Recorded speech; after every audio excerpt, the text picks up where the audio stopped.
In Islam, when you get married, you are entering into what is called a covenant.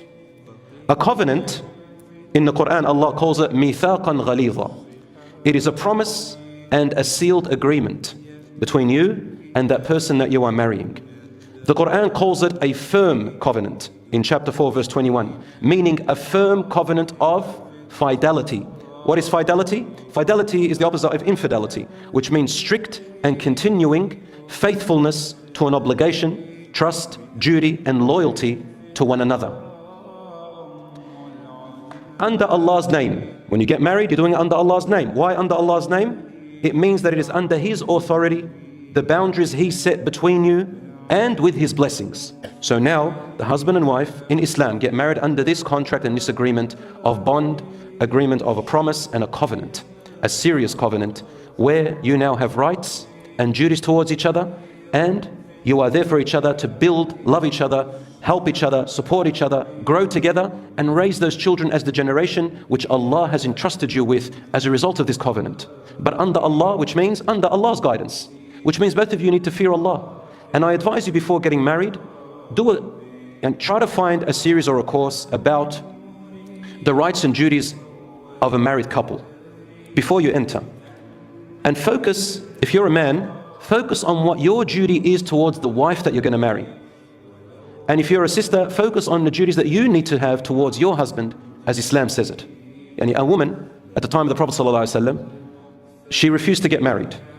And her father went and complained to the Prophet ﷺ, said, Ya Rasulullah, my daughter is growing older and she's refusing to marry. What should I do? He said, bring her to me, let me talk to her. When he spoke to her, he asked her why. And she said to him, Ya Rasulullah, I refuse to get married until I know what Allah is going to ask me about my duties towards that man.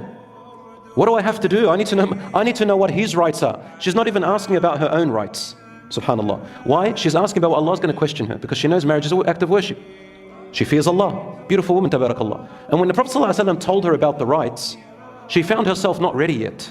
She said, Ya Rasulullah, I'm not ready to fulfill that yet. I need to go back and think about this. So he said to her father, you can't force her. Leave her until she's ready. Subhanallah. Another woman came to the Prophet ﷺ, said to him, Ya Rasulullah, the hadith is in Sahih Muslim. So she said, Ya Rasulullah, my father forced me to marry this particular man, and I didn't want him.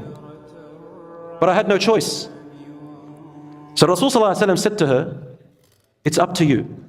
Either you can stay with him, or if you want, I can divorce you from him. Do you see? And she replied, I'll accept my father's decision and stay with him. So it's an arranged marriage that was forced on her. But she said, I wanted the other women to know that in Islam, women have a right not to be forced into a marriage or their father marrying them off without her consent.